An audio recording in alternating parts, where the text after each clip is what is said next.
Hello, this is Whispers in the Rain. Welcome to tonight's story time, a collection of real stories pulled straight from the depths of Reddit. Dim the lights. Let the rain drown out the world beyond your walls. And as you listen, remember, these are the stories people swear are true. Comment below where you're listening from and what time it is where you are. You've scrolled far enough. Now close your eyes and let the whispers begin. Story 1. There's a door in my apartment that only appears at night. Posted by you/Night Shift Glass. It started the first night I moved in. I chose this apartment because it was cheap, on the edge of town, and far from everything. I needed silence. After the mess of the past year, I thought solitude would be healing. But this place doesn't feel empty. It feels watched. The layout is simple. Kitchen, bedroom, bathroom, and a narrow living room with an ugly gray carpet and one small window. Nothing special, except there's a wall in the hallway that feels wrong. Too long, too blank, like it's hiding something.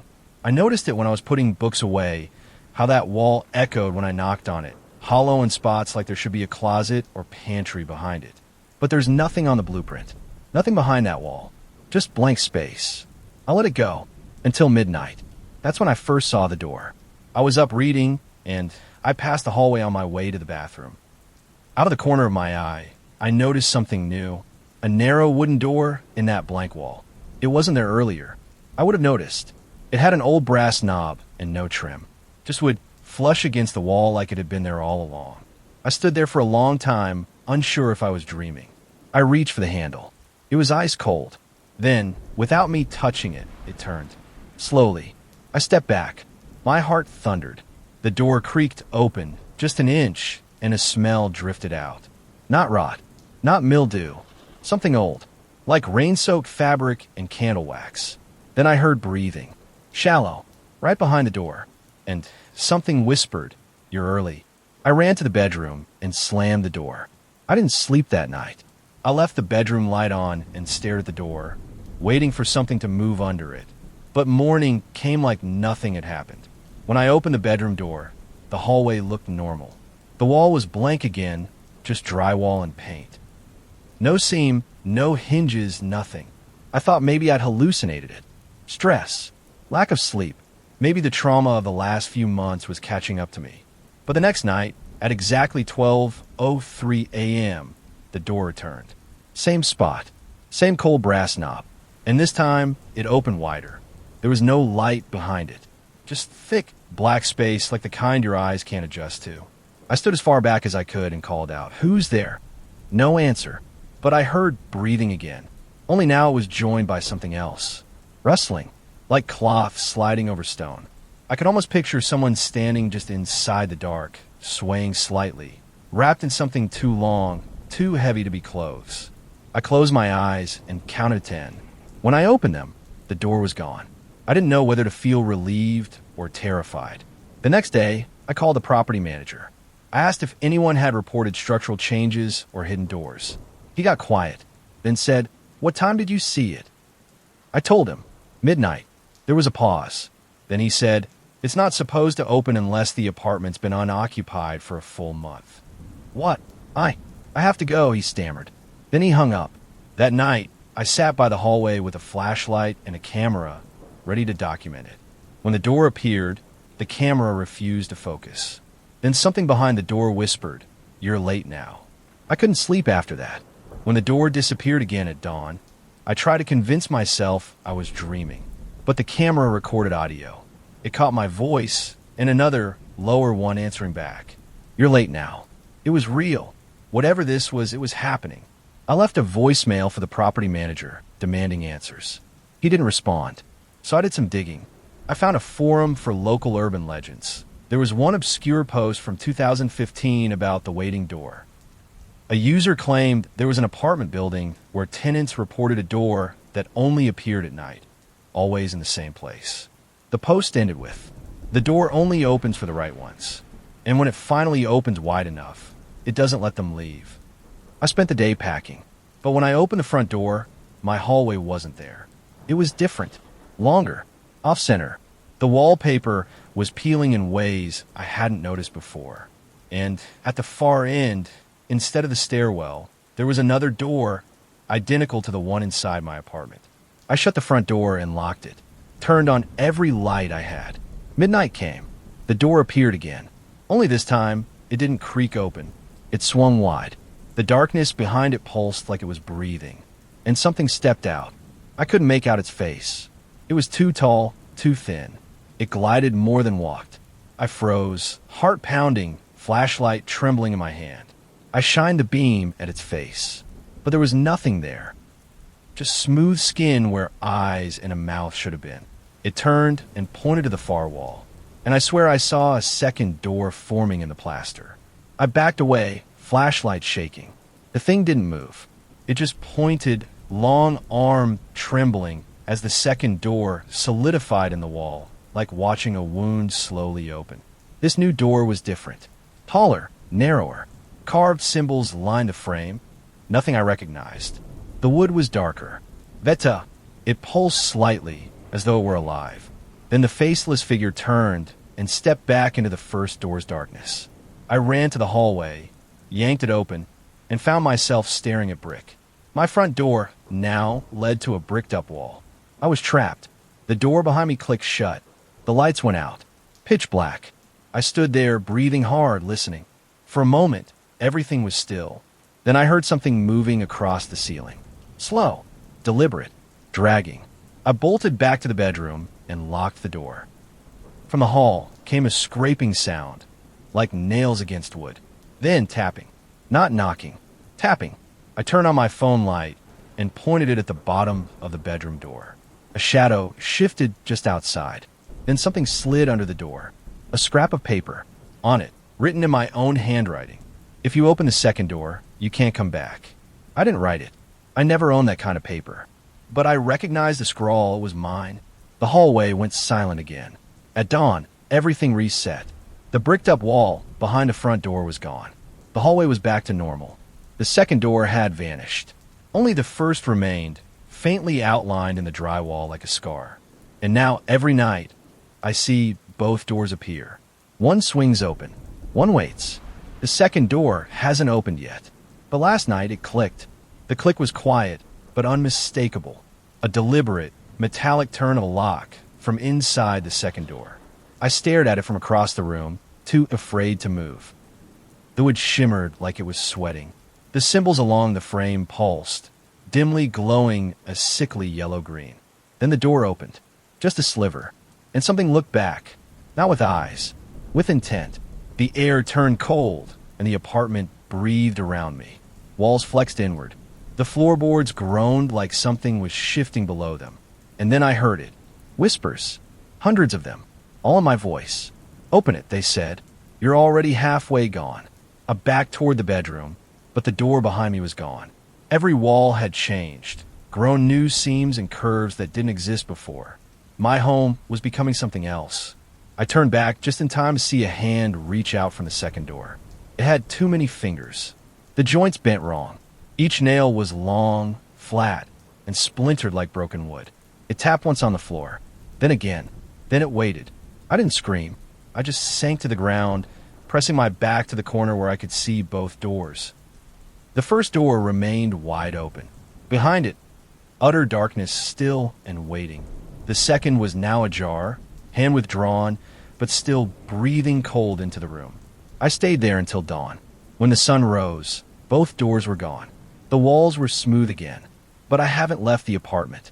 I can't, because my front door, it's gone now too.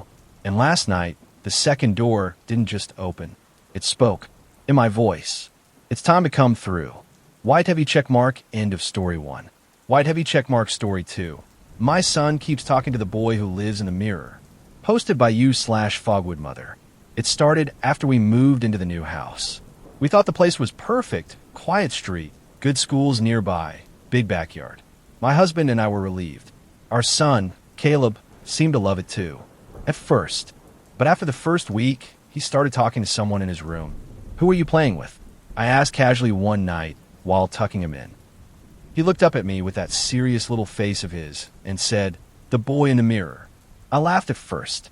I thought maybe he meant his reflection, or maybe it was just imaginary friend territory. but something about how calm he was when he said it, it unsettled me. The boy lives inside it, Caleb added, but he's not supposed to. Why not? I asked, humoring him. Caleb's eyes shifted toward the full-length mirror we had leaned against the far wall. We hadn't even mounted it yet. He said the cracks aren't real anymore.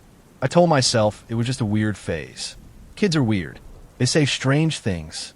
But that night, as I was leaving his room, I noticed something. The mirror was fogged up. Not the window, not the walls, just the mirror. There was a faint outline, like a handprint, smeared across the surface. I checked the glass. It was ice cold, and we don't have a heater vent near that part of the room. The next day, I moved the mirror into the hallway. Caleb screamed when he saw it was gone. Full tantrum. I'd never seen him react like that. He's going to be mad now, he said through tears. You're not supposed to move it. He said he'd come out if you moved it. I tried to comfort Caleb, told him it was just a mirror and that nothing could come out of it. He didn't believe me. He said, you don't see right. He whispered that night. Only kids can see what's underneath. Grown-ups forget.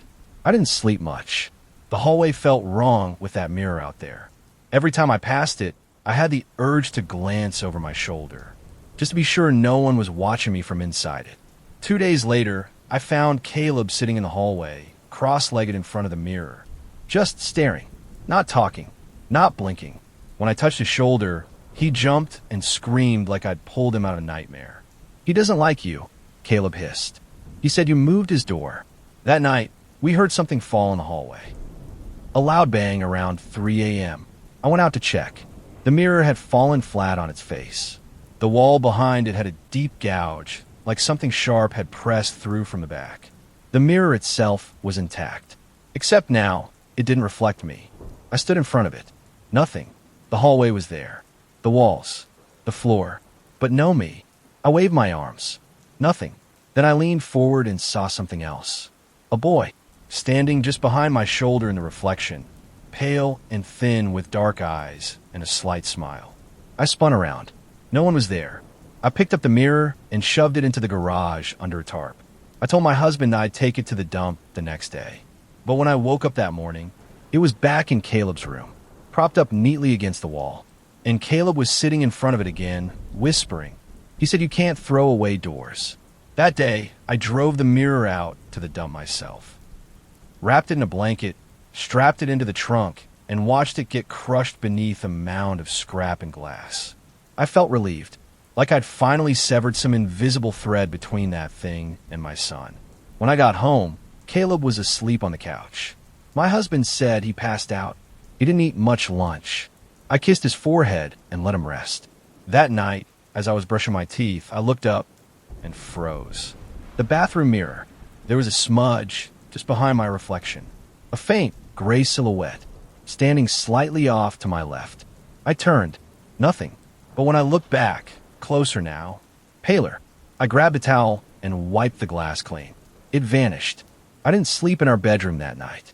I kept checking every reflective surface in the house. The oven door, the television, even the dark gloss on the countertop. Nothing.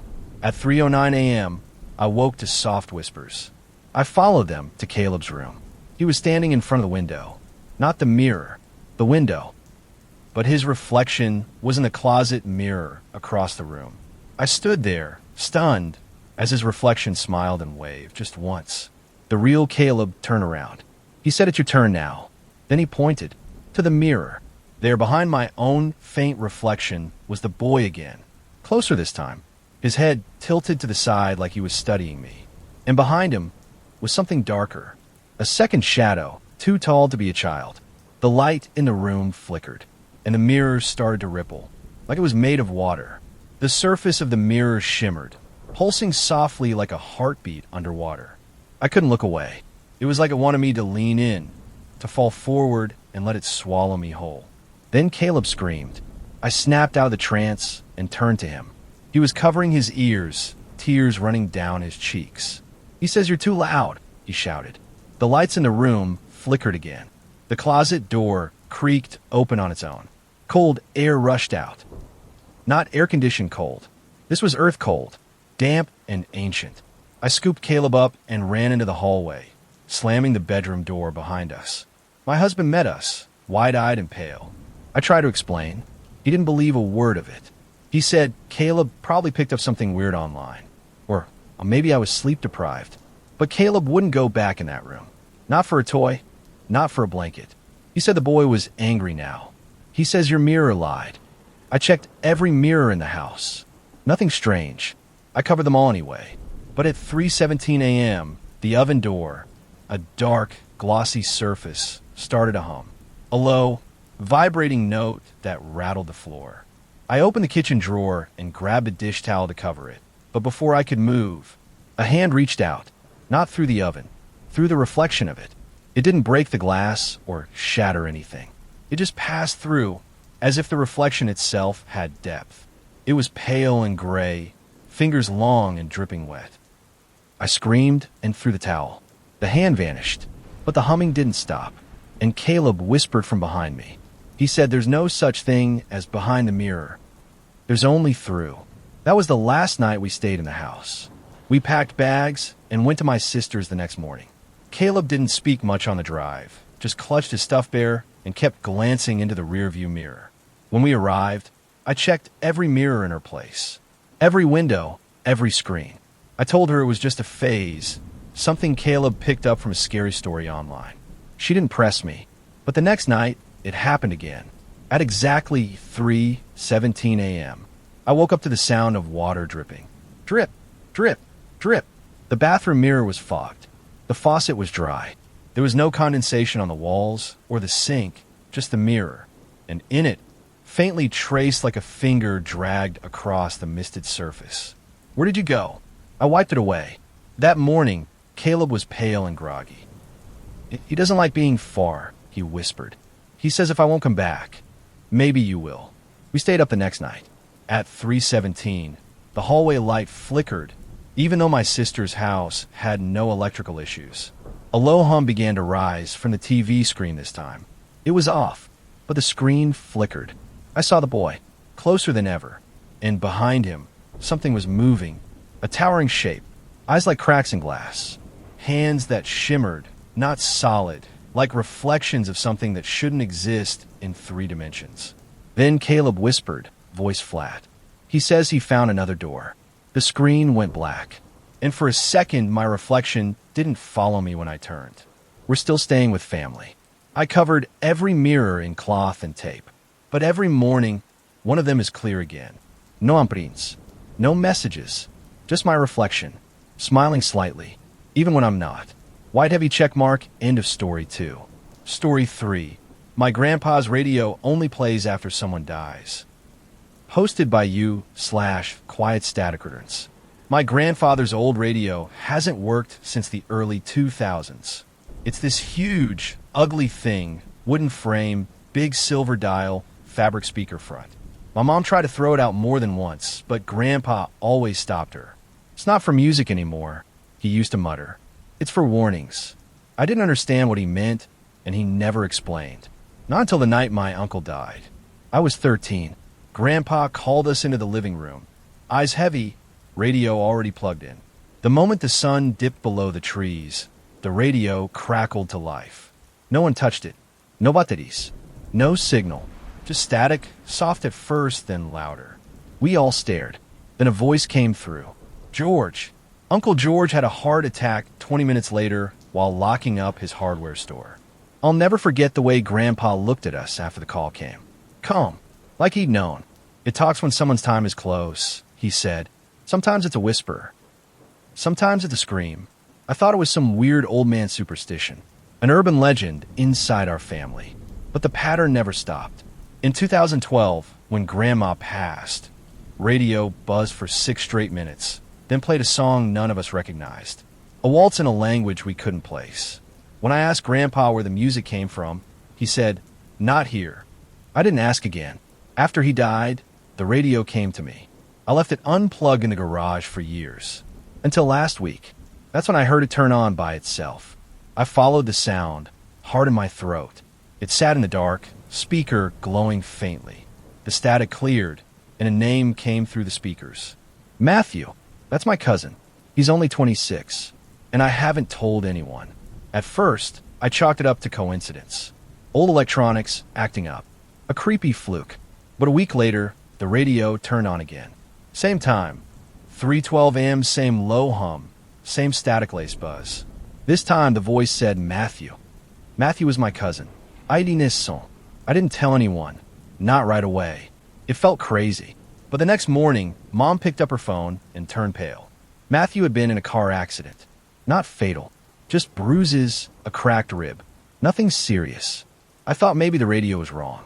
Or maybe it was a warning, but not for death. Maybe just danger. But 3 nights ago, it turned on again. I was sleeping in the guest room, where I'd kept it stored on a high shelf.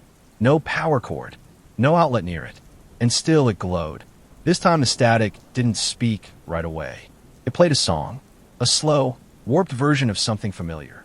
I couldn't place it first. It sounded like a nursery rhyme run through a broken speaker. After a minute, the song faded. Then the voice came. Eliza, that's my sister. I ran to check on her. She was fine, asleep at her room, warm and safe. The next day, I begged her to stay in for the night. She said I was being paranoid. I didn't tell her what I'd heard. Then tonight, just past 3 a.m., the radio turned on again. No static this time, just a low voice. Not the usual male one. This time it was my voice. You're next. I didn't sleep after that. I unplugged it. Again, wrapped in a towel, put in the basement. But I can still hear humming. Even now, the humming hasn't stopped. Even buried under blankets, sealed in a Rubbermaid bin, and locked behind a basement door, I can still hear it, faint like a mosquito in the walls. It's not loud enough to wake the whole house, but it knows I'm listening. Last night, I finally got the nerve to open the bin. I didn't touch the radio. I just lifted the lid and stared at it. It was glowing softly. Then the dial turned by itself, slowly inching toward the far right. I leaned in. My breath fogged the plastic. Then it spoke. This time, it didn't say a name. It said a date. June 24th. That's 4 days from now. I waited, hoping for more. A name, a warning, anything. But the radio just crackled and cut out. I thought maybe it was my date. Maybe I'm the one it's predicting. But then I remembered, Eliza's birthday is June 24th. Now I don't know what to do. Do I warn her? How do I explain this without sounding like I've completely lost it? I went back through my notes. Yes, I've been keeping notes, and I realized something I hadn't noticed before. The radio only plays for people in my bloodline. Uncle George, Grandma, Grandpa himself. Every single name it's ever said belongs to someone in our family, which means Eliza. I didn't go to work today. I sat in the kitchen staring at the wall, listening for the buzz. It came at 3:17 a.m., but this time I wasn't asleep. I was waiting, and it didn't say a name or a date. It said a location. The river. The river. That's where we used to go as kids. There's an old dock down near Hollow Creek where Grandpa took us fishing when we were little. It's abandoned now, fenced off, mostly overgrown. I didn't wait. I drove straight there with a flashlight and my phone. I don't know what I expected. Maybe some kind of sign, a shadow, a body, but the place was silent. I stood on the dock for over an hour, watching the black water lap against the posts. Wind pushed through the trees like whispering voices. My flashlight flickered twice, but didn't die. At exactly 4:17 a.m., my phone buzzed. A text from Eliza. Did you just call me? I hadn't. I tried to reply, but my phone froze, screen distorted, lines running through the text box like static. Then the flashlight went out. Total darkness. And I heard it. The radio. From behind me. Down the trail, where I had parked my car, the faint hum floated through the trees. Impossible, muffled, yet distinct. I turned and ran. Branches whipped across my arms. I tripped twice. When I reached the car, the radio was in the passenger seat. Still glowing. Still humming. I had left it locked in the basement. I didn't touch it. I drove home with the windows cracked, heart racing the whole way. Every time I looked over, the dial was turning, little by little, ticking towards something I couldn't stop. When I got home, I placed the radio on the kitchen table and backed away. At 4:44 a.m., it spoke again. She'll hear it soon. I didn't sleep. I haven't told Eliza, but I've been watching her closely. And tonight, just a few minutes ago, she texted me again. Weird question, but do you remember Grandpa's old radio? I think I heard it in my room. I didn't respond right away. My fingers hovered over the screen while my thoughts raced. If she heard it, then maybe it's too late already. Or maybe I can stop it. I called her. She picked up on the second ring. Her voice hushed. I swear, I heard it say my name, she whispered. And then it played a song. That old one. The weird lullaby Grandma used to hum. Where's the sound coming from? I asked. I don't know. My mirror? The closet? It's not. From something. It's just here. I told her to get in her car and drive over to my place immediately. She hesitated, then said, "Okay." She hung up. I went downstairs to the kitchen. The radio was still there, dial glowing faintly in the dark. I stared at it, remembering what Grandpa once said. It's for warnings. Not curses. Not omens. Warnings. Maybe that means I can still do something. I picked it up. The second my hands touched the wood, the static cleared, and I heard breathing. Then a voice, Grandpa's voice, soft but urgent. One always pays to save the other. And then, decide. The dial spun wildly. The speakers hissed. And I understood. Someone was going to die. The radio had chosen Eliza, but I could take her place. That was the cost. A blood-for-blood trade. I looked at the front door. Her headlights had just turned onto the street. I had seconds to choose. Now it's 3:12 a.m. The radio is on again. The speaker is humming. And I can hear my own voice whispering from the static. Decide. Decide. Decide. I think I know what I'm going to do. If you're reading this, and the radio starts humming where you are, you might not have long. Listen closely, and decide. White heavy check mark, end of story 3. Story 4. I keep waking up in a house that isn't mine. Hosted by you/repeater dreamer. I wake up every morning in a house that doesn't belong to me. It's always the same. Dim light leaking through thick curtains, the scent of dust and something faintly floral, and the tick of an old grandfather clock in the hall. I don't know how I get there or why, but every time I blink awake, I'm lying in the same unfamiliar bed under the same faded quilt. Then I blink again, and I'm home. In my own apartment. Everything normal. It started 2 weeks ago.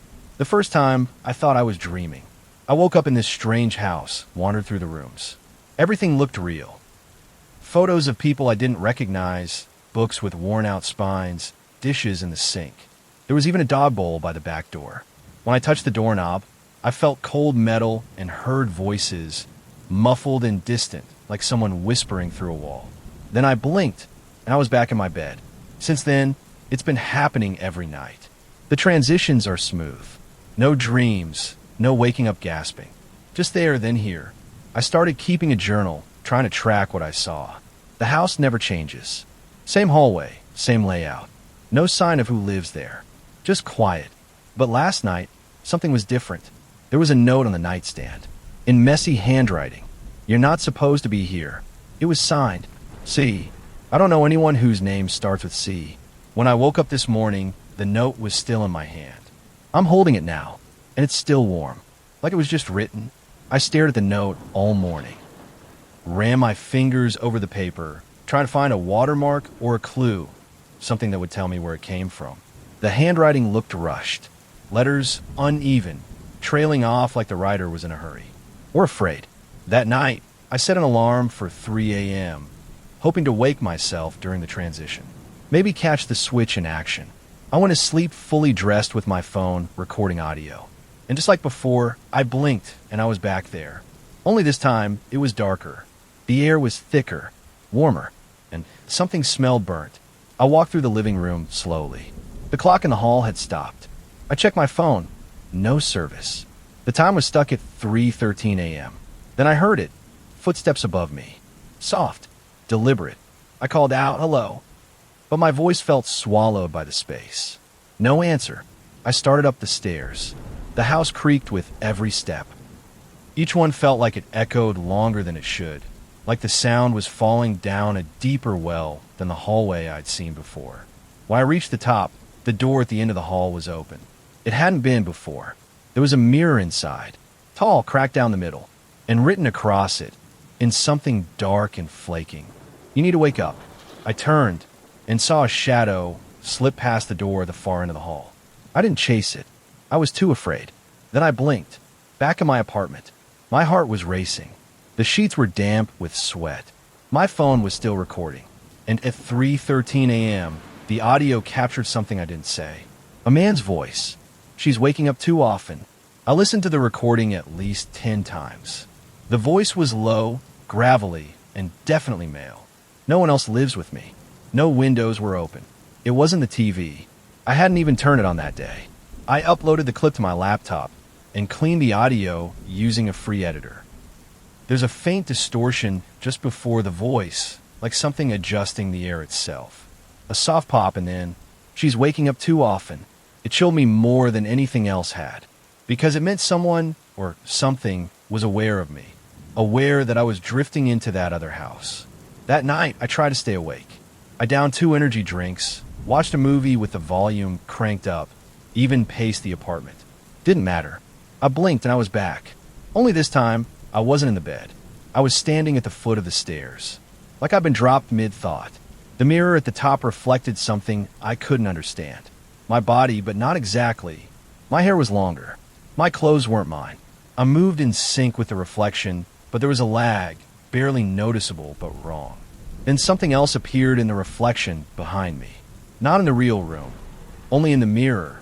A figure, thin, hunched, wearing something like a hospital gown, but ragged. Skin pale and stretched. I turned. Nothing there, but the mirror was still showing it. And now it was reaching out toward my reflection's shoulder. I blinked. Back in bed, my heart pounding so hard it hurt. I ran to the bathroom. Same face, same body. But as I leaned over the sink, I noticed something new. A bruise on my collarbone, shaped like fingers. I took pictures of the bruise. 5 long, shadowy prints, almost too even to be natural. Like whoever, or whatever, touched me was careful. I compared it to my own hand. The spacing didn't match. I tried everything to stop it. Sleeping in the living room, staying at a hotel, even pulling an all-nighter with the lights on and coffee on loop. But no matter what I did, when my body gave out, the house pulled me back. 3 nights ago, I brought a pen with me. The moment I arrived, I wrote on my arm. Not a dream. I made my way through the rooms, trembling, careful not to touch anything. The upstairs was colder than usual, silent. Then I saw her, standing in the mirror. Not the same hunch figure as before. This one was me, but different, just like the first time. Her mouth was slightly open, lips twitching, eyes wide and aware. I spoke aloud. "Who are you?" Her lips didn't move. Instead, a hand rose behind her. A third figure, one I hadn't seen before. It was tall, unnaturally so, arms too long, its face hidden behind what looked like a piece of burlap. And then, both of them turned their heads toward me at the same time. I backed away from the mirror. Behind me, a door creaked. I turned too fast, heart slamming into my ribs. It was the hallway closet, slowly opening. Inside, just blackness. And a whisper. "You're the sleeper. She's the dream." I blinked. Back home. The writing on my arm was gone. In its place, carved faintly into the skin like a burn. "Stay longer next time." I haven't told anyone. What would I even say? That I keep phasing into another reality while I sleep? That there's a version of me on the other side that's not quite right? Last night, I tried something new.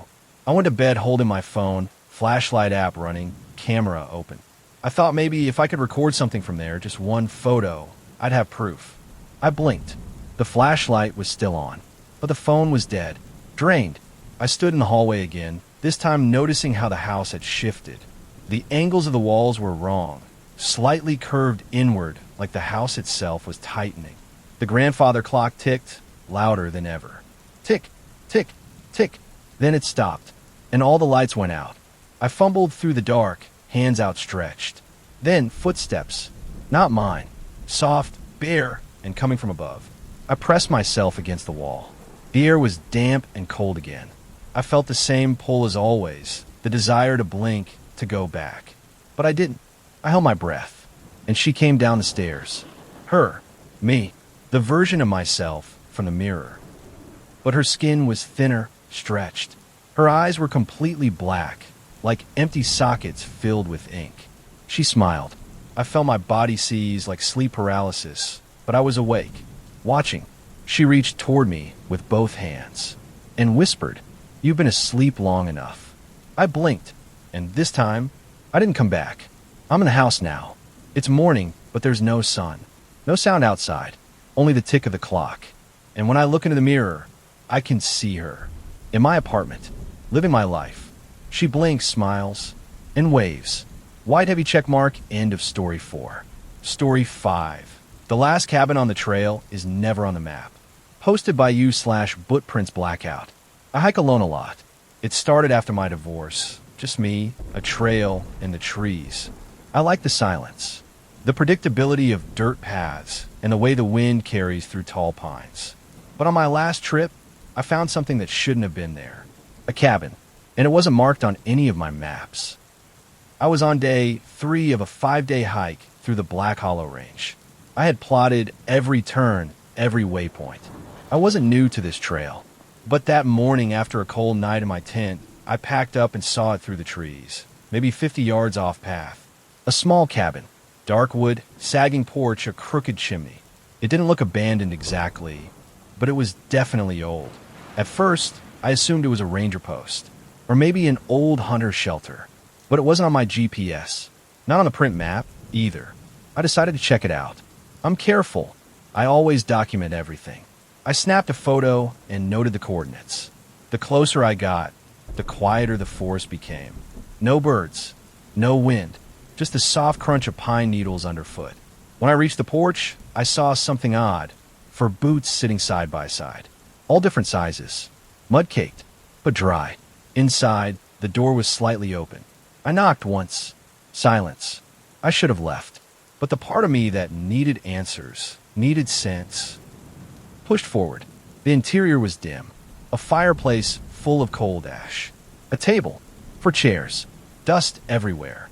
And hanging over the mantel, a photo of 4 hikers. All of them were facing away, except one, a man near the center, half turned toward the camera, staring straight out. And he looked exactly like me. I stepped closer to the photo, heart pounding. It was an old print, faded, a little warped from time. But the man looking out, the cheekbones, the beard, even the hat slung over his back. It wasn't just similar. It was me. I stared for a long time, trying to make sense of it. Maybe a relative? A coincidence? But I knew every face I'd ever seen in my family albums, and I had never seen that photo. I took a picture of it with my phone, or I tried to. The screen froze. The shutter wouldn't click. Then the phone powered off completely. Battery, 84% just moments before. I backed away and turned to leave, only to hear the front door slam shut behind me.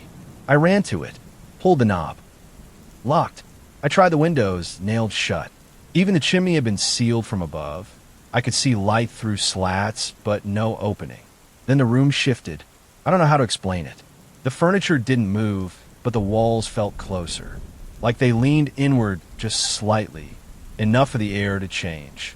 Heavier, harder to breathe. I started shouting, kicking at the door, but then I heard footsteps above me. There was a second floor I hadn't noticed. A thin stairwell behind a curtain beside the fireplace. The footsteps creaked softly, deliberate. Someone was walking slowly toward the top of the stairs. I backed into the corner near the window, gripping my multi-tool in shaking hands. And then, nothing, just silence, until a voice spoke from above. "You came back late this time." It sounded like me, older, raspier. Then the stairs creaked again, and something began to descend. The footsteps came slow, measured. Creak, pause. Creak. I didn't move. Couldn't. My legs were locked, every breath shallow. Whoever, or whatever, was on the stairs was heavy. The kind of weight that spoke of age, or something far worse. The voice again, lower this time. It always starts with the photo, doesn't it? I edged toward the fireplace and grabbed the iron poker from the stand. My multi-tool felt useless now. Another step, then another. I couldn't wait any longer. I bolted for the door, rammed it with my shoulder, once, twice. On the third hit, it snapped open like it had never been locked at all. I tumbled out onto the porch, scrambling to my feet. I didn't look back. Ran straight through the trees, slicing through low branches, following the direction of the trail. My lungs burned, legs throbbed. I didn't stop until I saw the orange flag I'd tied to a tree the night before. Back on the main path. Back in the Real forest. Or so I thought.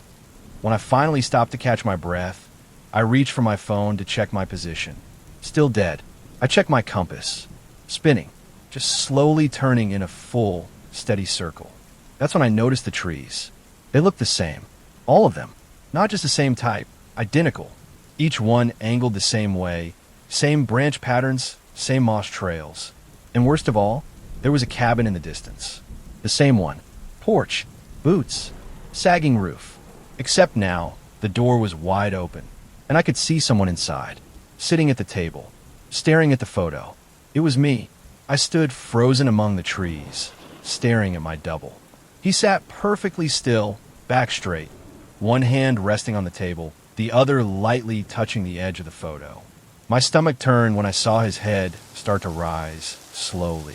He looked directly at me through the window and smiled. I ran again, full sprint this time, following the slope downward past a fallen log I didn't remember passing before. But the trail had changed. No orange marker, no signs, just tree after tree, repeating. I stopped, spun around. The cabin was there again, closer. My doppelganger now standing on the porch, watching. I yelled, "What do you want?" His lips didn't move, but I heard the reply inside my head. "I want to rest." I backed away, breath quickening. That's when I noticed the sound. Ticking, like a clock. It wasn't there before, and it was growing louder. I checked my pack. No watch, no electronics. Then I saw it. A thin, glinting chain hanging from my chest. I was wearing a pocket watch. I hadn't brought one. I opened it. The hand spun wildly, circling the dial over and over. Faster and faster until they blurred. Then they stopped. 3:17. The wind went still. Leaves stopped mid-fall, and the forest tilted. I don't mean metaphorically. It tilted. Trees bowed inward. Shadows stretched in unnatural ways, and the light turned gray-blue, like twilight under a storm. From behind, I heard boots crunch the ground. I turned. He was right behind me, not smiling now, just tired. He reached out a hand and said, softly, "Trade places with me." I didn't move. His hand hovered inches from mine, pale, weathered, calloused just like mine, but older, like it had lived many more years than I had. His eyes weren't malicious. They were hollow, tired. "I've been here too long," he said quietly. "It takes someone to let someone out." I backed away. "No, y whispered. I'm not part of this. I didn't ask for any of this." He tilted his head. "You came off the trail. I thought it was a ranger cabin." He smiled again, sad this time. They all do. Then the forest shifted again. The trees snapped back into place. The ticking stopped, and I was alone. The cabin gone.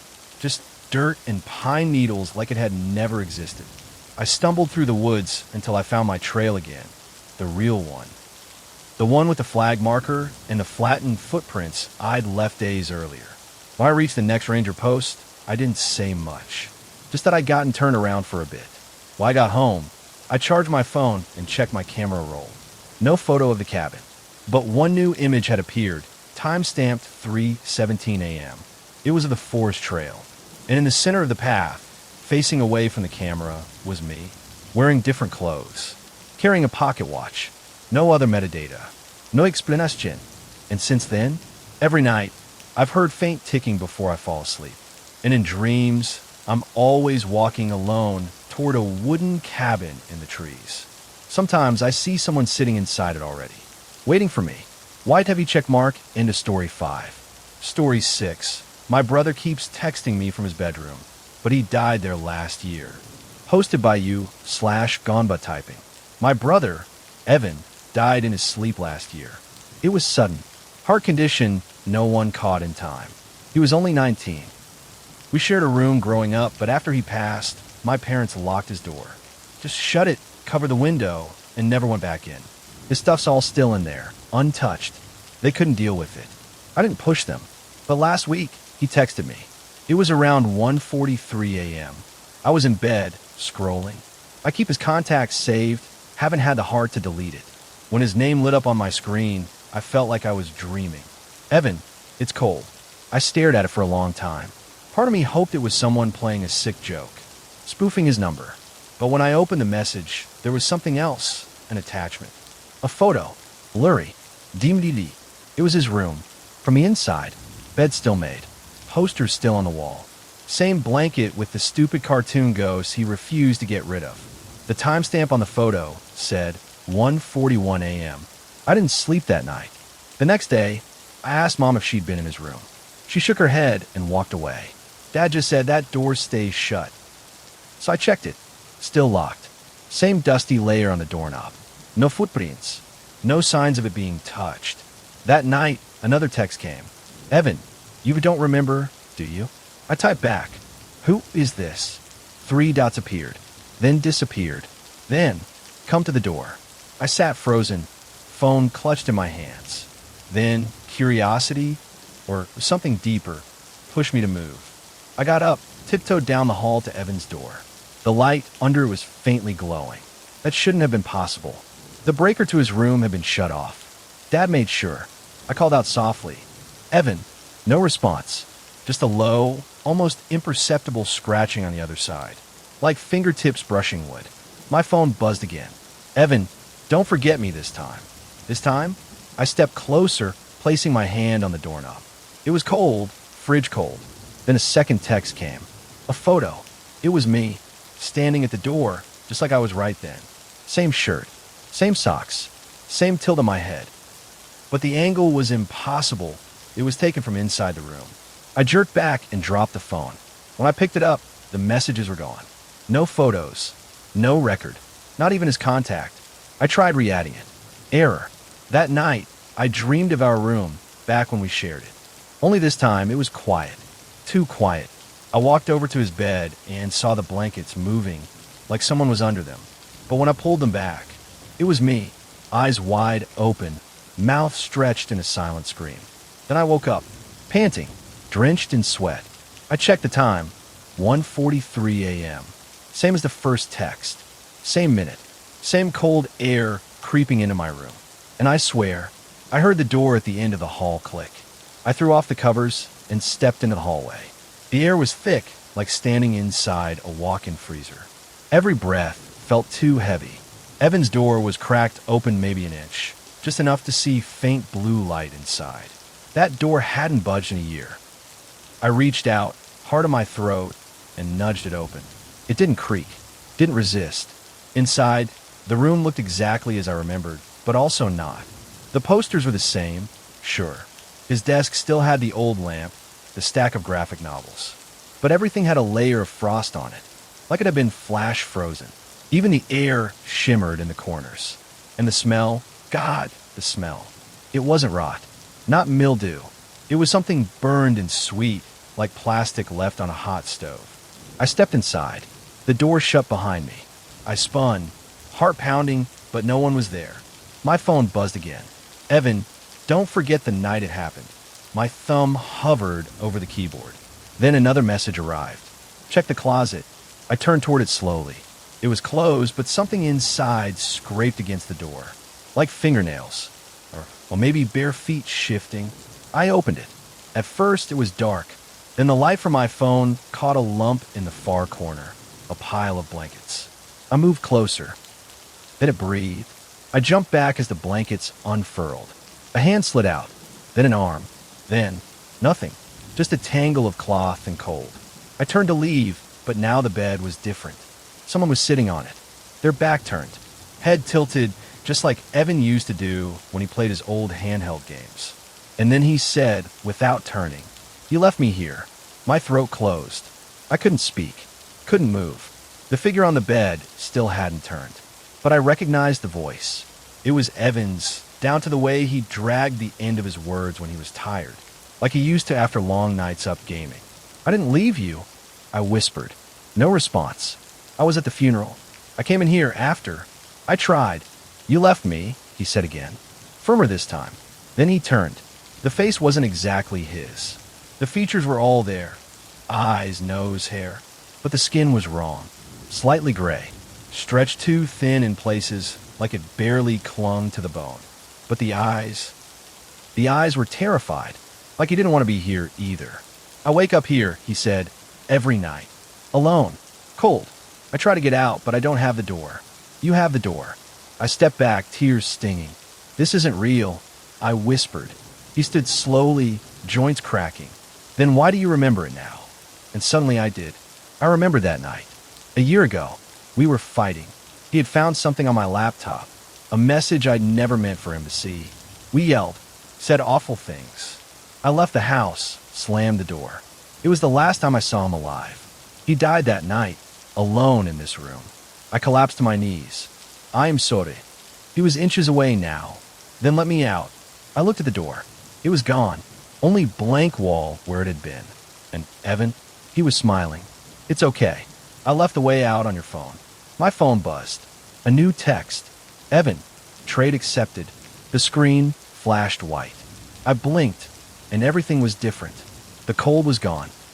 So was the frost, the burned plastic smell, the thick air pressing against my chest. Evan's room was clean now, bright. The curtains were open. Daylight poured in. I stood slowly. My limbs ached like I'd been lying still for hours. My phone was still in my hand, but the screen was dark. I left the room in a daze, stepping into the hallway. That's when I heard my mom sobbing. I rushed to the stairs and stopped. At the bottom was me, lying still, covered in a blanket. Paramedics were crouched over the body. My mom clutched Dad's arm, both of them pale, shaking. Time of death, 1:43 a.m., 1 EMT said. I tried to shout, tried to move, but I couldn't. No one could hear me. Then upstairs from behind me, I heard Evan's voice. Thank you. I turned. He was there, fully alive, wearing my hoodie, holding my phone. Only it wasn't my phone anymore. It was his. He smiled sadly. I didn't want to be there anymore. You understand, right? He turned and walked down the hall toward the stairs, toward life. And me? I stood in his room, frozen. The window began to frost over. The light dimmed. The door sealed itself shut behind me. And now I'm here, waiting. Every night at 1:43 a.m., the phone lights up again. A new name appears. New messages begin. And someone else sees the light under the door. I whisper from the other side. It's cold. White heavy check mark, end of story 6. Story 7. There's a man who stands at the foot of my bed every time I blink. Posted by you / never blink it twice. It started with a blink. One night, about a month ago, I was drifting off to sleep when I noticed something weird. I closed my eyes for just a second, maybe less, and when I opened them, there was a shadow at the foot of my bed. Tall, thin, perfectly still. I blinked again, heart hammering. Gone. I told myself it was a trick of the eyes. A shadow cast by the lamp. Maybe, but it kept happening. Night after night. Blink, he's there. Blink again, he's not. I tried leaving the lights on. He still appeared. I tried sleeping on the couch. Same thing. It didn't matter where I was, bed, couch, hotel. As soon as I blinked long enough to drift, he showed up, just standing at the edge of wherever I lay. Never moving, never speaking. He wore an old coat, like something out of the 1920s. His hands dangled at his sides like they didn't belong to him. And his head tilted slightly. Not like he was curious, more like he was listening. The worst part? I could feel it when he was there. The air changed. Got heavy, colder. Every blink was a gamble. Sometimes I'd get lucky and he'd be far away, in the hallway or standing at the foot of the stairs. But other times, he'd be right at the edge of the bed, inches from my face, waiting. I tried filming it, set up a camera overnight. The next morning, all I got was static. And when I scrolled through the footage, frame by frame, there were gaps, whole seconds just missing. And in the last frame, before the camera cut out, 2 glowing eyes, hovering inches from the lens. I took the camera down that morning and locked it in a drawer. I didn't want to see what else it might catch. I thought maybe ignoring him would help. If I stopped acknowledging his presence, he'd go away. But the man at the foot of my bed doesn't care if you look at him. He only cares that you blink. I started staying up later, trying to hold my eyes open longer. I'd prop them wide, count silently, anything to resist the need to shut them. Sometimes I'd go a minute, maybe 2, but eventually they'd close. And when I opened them, he was closer. At first, I kept my bedroom door open so I could run if I needed to. One night, I blinked and found him halfway down the hall. I blinked again, and he was just outside the door frame. I blinked a third time, and he was inside the room. I screamed that time. Really screamed. The lights flickered. My dog barked like mad from the other side of the house. And just like that, he was gone again. But something had changed. The air smelled like dust and copper, like pennies pressed to your tongue. And the sheets? They were wet at the foot of the bed. Not soaked, just damp like someone had stood there dripping water. Or blood. That's when I started noticing the footprints. Border. Too long. 5 toes, but stretched like someone had drawn them wrong. They appeared on the hardwood floor every morning, leading from the bed to the door. Never the other way around. As if he wasn't coming in. He was leaving. I started sleeping with the lights on again. Didn't help. I blinked. He was still there. I screamed into the night, covered mirrors, moved the bed, even left notes on the floor, hoping maybe something would change. But it didn't. One night, I left my phone open with the selfie cam facing the bed, screen recording. At 3:12 a.m., I blinked. The moment I opened my eyes, the phone vibrated once in my hand. I looked down. Recording had stopped. Battery, 2%. It had been at 86% moments earlier. I checked the gallery. One photo had saved. It was dark and grainy, but there was definitely a shape at the end of the bed.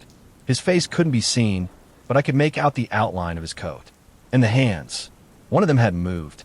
It was raised, pointing directly at me. That night, the blinking became worse. He started appearing faster. Not just after long blinks. Even a twitch, just a flicker, was enough. Each time, he was closer. Once, I swear I saw him hovering above me, hanging from the ceiling like a spider. Limbs limp, head twisted at an unnatural angle. I screamed and blinked. He vanished. But I heard a sound that time. Not in my ears, in my head. Like a whisper through static. You see me now. I stayed awake for 2 straight days after that. Didn't work. I blinked in the shower. He appeared in the fog behind the curtain. I blinked on the train. He was standing between cars, eyes glowing in the dark. I even blinked once while driving. He was in the rearview mirror, smiling. I started taping my eyelids open. Sound insane, I know. But after 4 days of sleep deprivation, you don't think clearly. I was seeing him everywhere. Reflections, shadows, the corners of my eyes. One night I caught myself about to blink, not out of tiredness, but instinct. Just one twitch away from bringing him back again. I slapped myself to stay awake. That's when I heard it. The tap, tap, tap from inside the walls. Like fingers drumming wood. I followed the sound to my closet. It got louder when I opened the door. Behind the hangers, in the drywall, was a vent I'd never noticed before. The tapping came from inside it. I leaned in. Hello. I whispered. The tapping stopped. Then, you blinked. A breath brushed my cheek from the inside of the vent. I slammed the closet and ran. I decided to leave the house. Just grab my keys and go. I didn't care where. Just somewhere he couldn't follow. As I reached for the doorknob, I blinked and felt his hand on mine. Cold. Paper dry. Unnaturally smooth. I turned. He was there. Not at the foot of my bed. Not in a corner.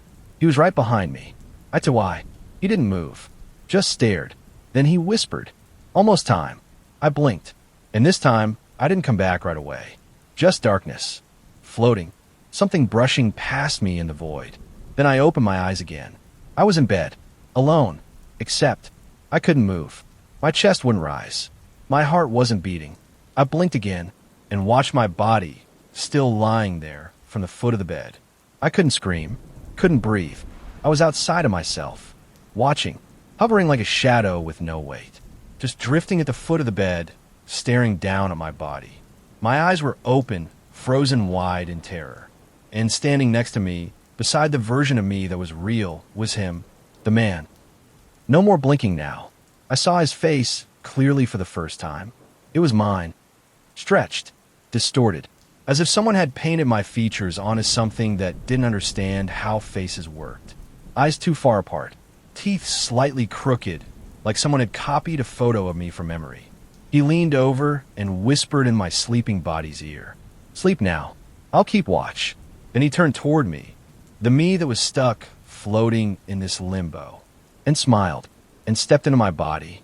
I watched as it moved, sat up, stretched, flexed fingers. tilted its head, listening to the rain outside.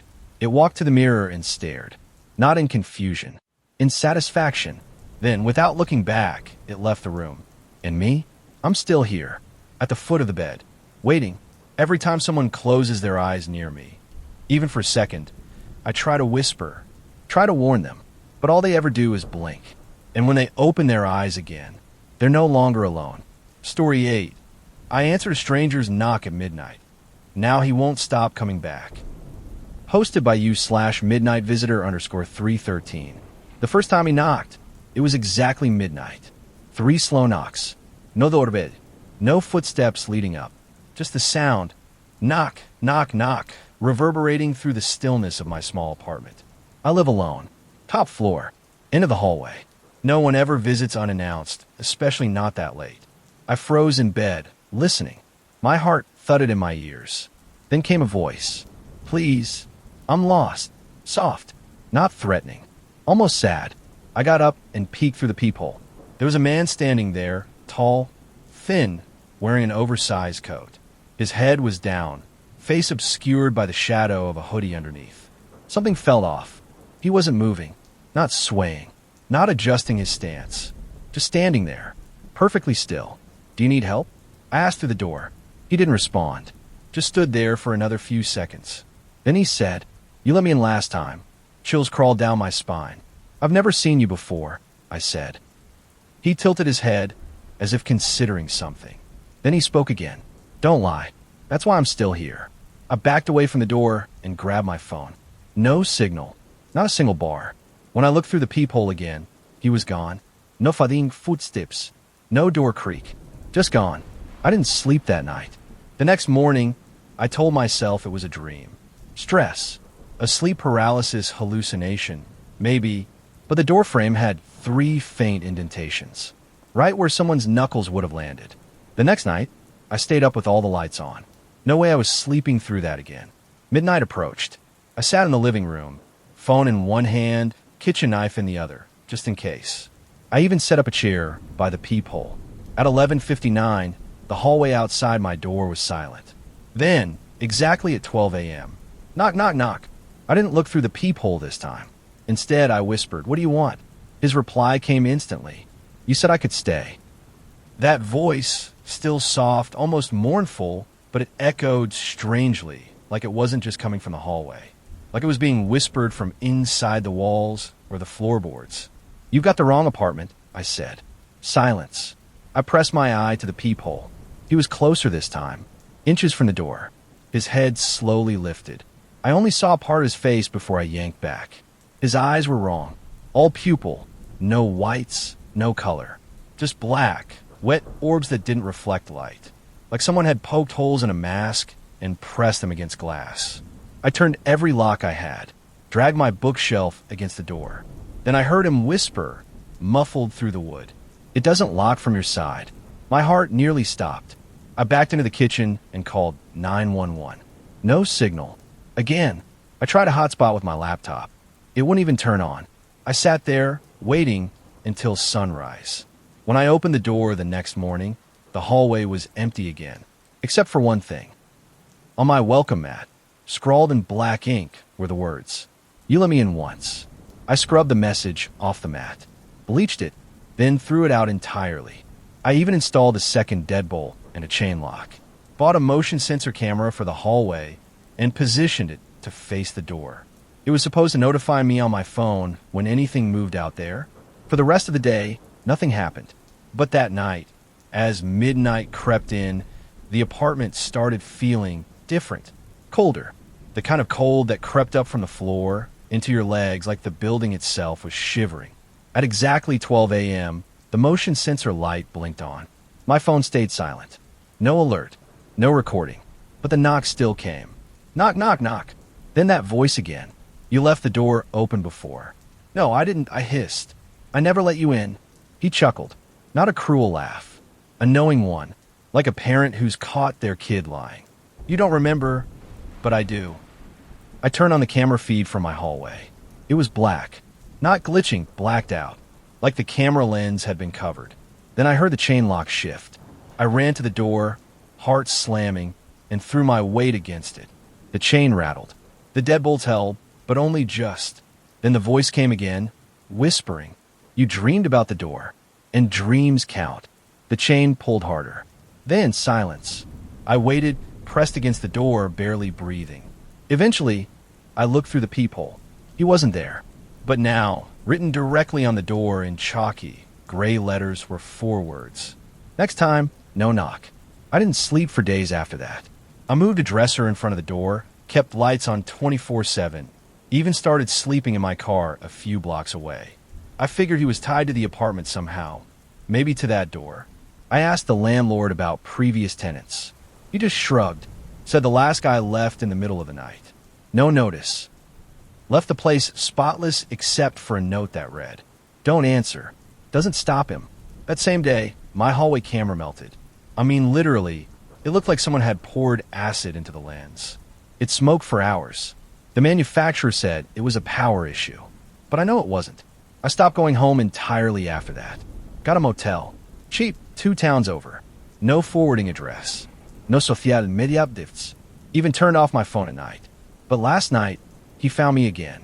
I woke up at 12 a.m. on the dot. There was a knock on the motel door. Knock, knock, knock. No footsteps.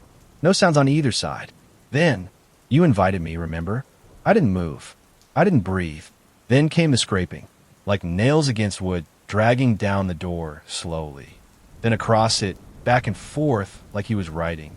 When I finally got the courage to look, nothing was there. But under the door, in black ash, were 3 letters. Let. I packed up and drove all night.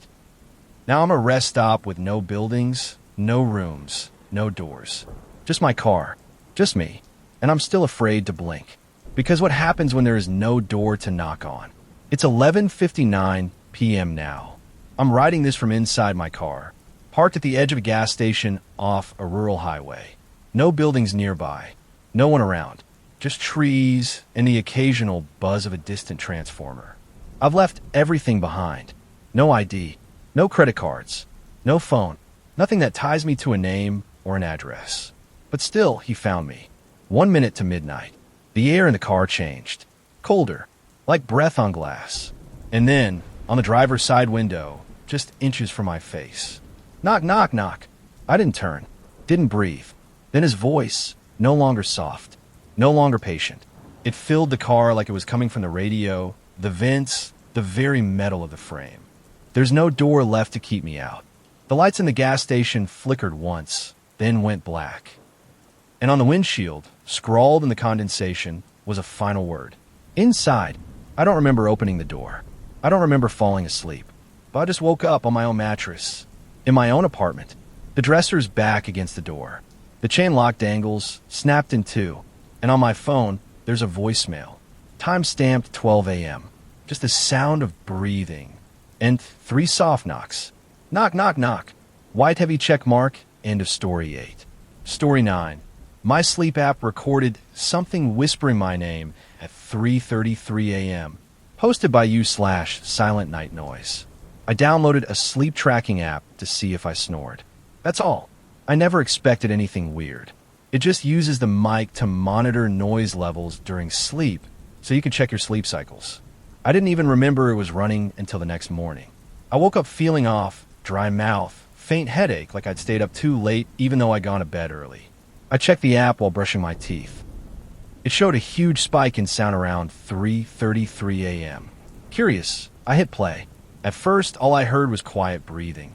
Mina, I assumed. Then a low rustle like bed sheets shifting. Then something that didn't sound like me at all. A whisper. A hoarse, grating voice right next to the mic. Jason, my name. Clear as day. I paused the recording and just stood there, toothbrush frozen midair. I replayed it. Again and again. Every time, same voice. Same rasp. Same second. 3:33 a.m. I live alone. No pets. No guests. And I definitely don't talk in my sleep. Still, I try to rationalize it. Maybe the mic glitched. Picked up a sound from outside. So that night, I moved the phone across the room, under a pillow. Just in case. The next morning, I woke up groggy again. Checked the app. Another spike. Same time. 3:33 a.m. I hit play. First, nothing. Then the sound of breathing. Then again, that voice closer now. Jason, why did you move me? I dropped my phone. There was no mistaking it now. Whatever it wasn't just whispering. It was aware, and it was speaking to me. I deleted the app, uninstalled it, wiped the cache, even turned off my phone and left it outside my bedroom that night, just in case. I figured if it didn't record, nothing could happen. But at exactly 3:33 a.m., I jolted awake. No alarm, no sound, just the feeling like a presence hovering over me. My room was silent, still, but my breath caught in my throat like something was in the air, pressing down on my chest. I turned on the light. No one there. I checked the closet, under the bed, even the hallway. Nothing. Just me. Still, I couldn't shake the feeling. That night, I didn't fall back asleep. Next day, I told my friend Liam. He laughed at first, but when I played him the second recording, yes, I'd saved it, his smile faded. He said, "That doesn't sound like a glitch." We joked about it. Half joked, really. Then he said, "Hey, maybe it's a ghost. Should we ask it something?" Half serious, I replied, "Like what?" He thought for a moment, then said, "Leave the app on tonight. Ask it who it is." So I reinstalled it. Stupid, I know, but part of me needed to know. That night, just before bed, I whispered into my phone, "Who are you?" I left it running on the nightstand. Tried to sleep. Didn't really succeed. Still drifted eventually. And at 3:33 a.m., I woke up again. Eyes wide open. Room dark. I didn't check the app until morning. One recording. One spike. Same timestamp. I hit play. First came the breathing. Then the voice. "You knew me when you were small." I listened to that line a dozen times. "You knew me when you were small." It chilled me more than a scream would have. It was calm, familiar, as if it was reminding me, gently, of something I should never have forgotten. I started thinking back, trying to remember anything from childhood that matched this. I grew up in a small town, average house, nothing major. But there was one thing I hadn't thought about in years. The closet game. When I was maybe 6, I'd whisper into my closet at night. Not to anyone in particular, just something I did when I couldn't sleep. I'd tell it secrets, fears, pretend someone was listening. One night, I asked it to say something back. And I swear, I remember this clearly. I heard it whisper my name from inside the dark. I never played that game again. That memory hit me like a cold wave. I didn't sleep the next night. Didn't use the app either. But at 3:33 a.m., the closet door creaked open. I thought maybe I left it unlatched. I shut it, locked it. Next night, 3:33 a.m., open again. I propped a chair against the handle. It didn't budge, but the app still recorded something. No sound spike this time, just a soft distortion barely above a whisper. You stopped talking, but I didn't stop listening. I started researching the app, wondering if others had experienced something similar. There was nothing official, but I did find one thread, an archive post on a forum that had since gone defunct. The title? It only speaks at 3:33. And the last line in the post, "It climbs out of the quiet places." That phrase haunted me. It climbs out of the quiet places. I started to wonder if the app wasn't recording the voice, but inviting it, like opening a line of communication. The night after reading that thread, I didn't even go to bed. I sat in my living room, lights on, phone powered off. I even unplugged my router, just to be safe. At exactly 3:33 a.m., every bulb in my apartment flickered. Then, total darkness. The phone, which was powered off, lit up. No logo, no startup screen. Just a pitch-black screen with one line of text. Don't you want to know? My stomach turned to ice. I threw the phone against the wall. The screen shattered, but the backlight stayed on for several seconds before it finally died. I grabbed my keys and left the apartment. That night, I slept in my car again. No voice, no knocks, no dreams. But when I returned home the next morning, something had changed. The bed was unmade, the closet door open, and next to my pillow, resting neatly on the nightstand, was my shattered phone. It shouldn't have even been there. I left it on the floor across the room. The screen was dark, still cracked, but scrawled across it in faint red scratches, barely visible unless held at an angle, was one word. Talk. I didn't talk. I refused. For days, I said nothing aloud, not even to myself. I unplugged my TV, turned off music, avoided phone calls. I stayed in silence, hoping that whatever it was, whatever I'd invited in, would lose interest if I started a sound. But silence is never really silent. At night, I heard things. Not loud, just soft shifting, like someone dragging a finger across the inside of the walls. Breathing behind the plaster. Faint knocks. Always 3 against the floor beneath my bed. I didn't dare look under it. Then, last night, something new happened. I dreamed. In the dream, I was back in my childhood bedroom. Closet door wide open. Inside, not darkness, but a hallway. A narrow, endless tunnel of shadows and whispers. And at the end of it, something waited. I couldn't see it, but I could hear it breathing. I turned to run, but my feet wouldn't move. The whisper came, louder than ever, not from behind, but inside my own skull. "You're almost home." I woke gasping, drenched in sweat. Check the clock. 3:33 a.m. This morning, I reinstalled the sleep app. I don't know why. Maybe I need to know. Maybe it's already too late. I've started whispering again, into the closet. Little things, bits of conversation. And every night, the voice responds. Closer, clearer, hungrier. I think it's almost here now. I let it in a long time ago. I just didn't remember until the app reminded me. And if you've read this far, do me a favor. Don't use the app. Don't record your sleep. Because once it knows your name, it never stops talking. White heavy check mark, end of story, 9 of 10. Total character count so far, 90,000/100,000. Story 10. I think there's someone living in my walls, and they know I'm awake. Posted by you/wallwatcher91. It started with the scratching. Not loud, not dramatic, just soft, rhythmic scratching behind my bedroom wall. Always between 1 and 3 a.m. I thought it was mice, maybe a raccoon. I live in an older house, thin drywall, creaky pipes. Noise isn't unusual, but this wasn't random. The scratching would stop when I moved, like it was listening for me. One night, I whispered into the dark, "Hello." The scratching paused. Then, 3 slow scratches in response. I froze. Next morning, I checked the wall. No notice. No signs of entry. I even called pest control. They set traps in the attic and basement.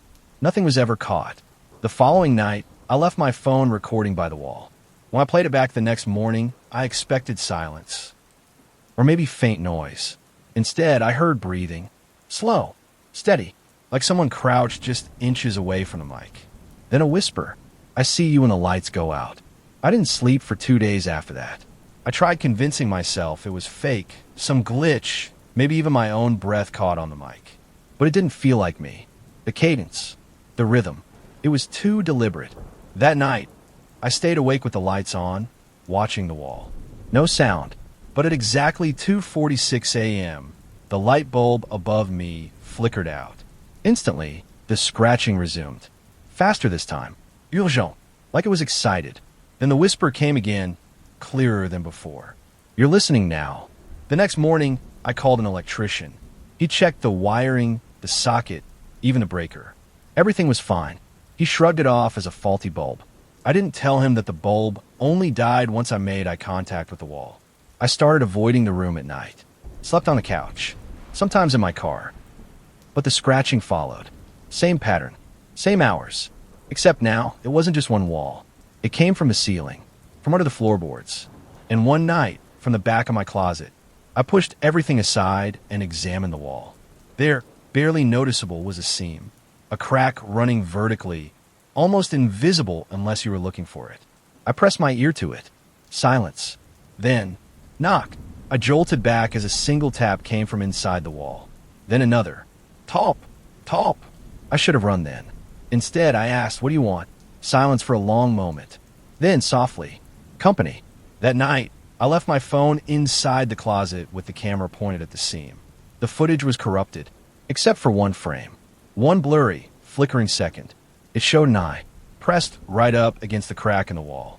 Bloodshot, pale, blinking, watching. I packed a bag to leave. As I reached the front door, my phone buzzed. No number, just a message. "Leaving won't help." I threw the phone across the room and ran. Drove until sunrise. Slept in the parking lot of a 24-hour diner. I didn't care where I was. I just needed distance. When I woke up, my phone was back in my bag. Intact. Charged. And on the screen was a voice memo. I didn't record anything. It was time-stamped 3:12 a.m. I hit play. Heavy breathing. Then, "We missed you." I went cold. It wasn't just a statement. It sounded like multiple voices whispering in unison.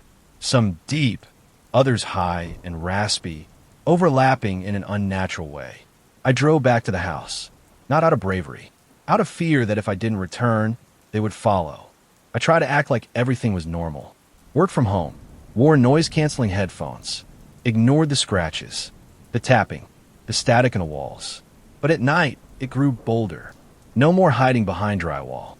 One night, I woke to see something pushing out from the wall, like a hand pressing through latex, stretching the paint outward.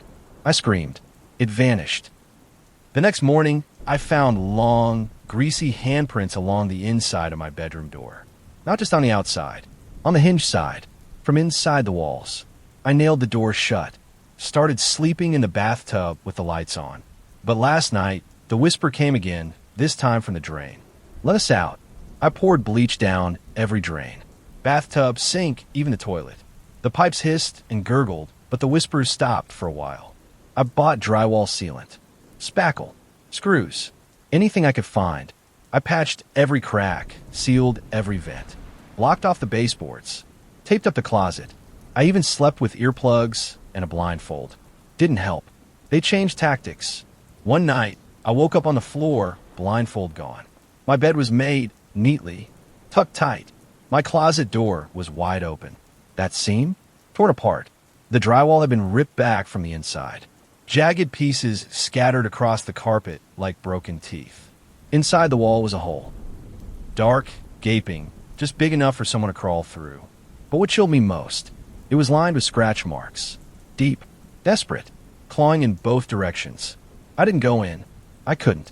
Instead, I sealed the door with furniture again. Duct taped the seams. Burned sage. I don't even believe in that stuff. But I was desperate. I whispered into the wall again. "Please leave me alone." No answer. Not right away. But around 3:33 a.m., I felt something brush my foot under the covers. I yanked them back. Nothing there. Then from inside the mattress. We're already in. I ran to the living room. Slept with all the lights on, shaking, waiting for the sun. This morning, I found a photo taped to my fridge. It was me, sleeping. From inside the wall. I burned the photo, ripped it into pieces, set it on fire in the sink. The flames crackled, and for a moment, I thought I heard something screaming in the pipes. That was 3 nights ago. Now, the house is quiet. Too quiet. No scratching. No breathing. No whispers. I should be relieved, but instead, it feels like something's waiting, holding its breath. The silence is heavier than any noise I've heard before. I haven't opened the closet, haven't touched the wall. I just pretend none of it happened. But last night, I woke up to something new. The whisper wasn't in the walls. It came from under my pillow. "You're almost ready." I threw the pillow across the room and searched the bed. Under the mattress, wedged between the slats, was a single page torn from a notebook. Scrawled in tiny, jagged handwriting were 2 words. "Comein." That was it. No signature. No explanation. And I don't remember writing it, but it's my handwriting. Tonight, I'm sleeping somewhere else. A friend's place. 3rd floor. Concrete walls. I didn't tell them why, but as I settled into bed, I heard a soft noise from inside the vent. 3 scratches. Then, faintly, "It's okay. You brought us with you.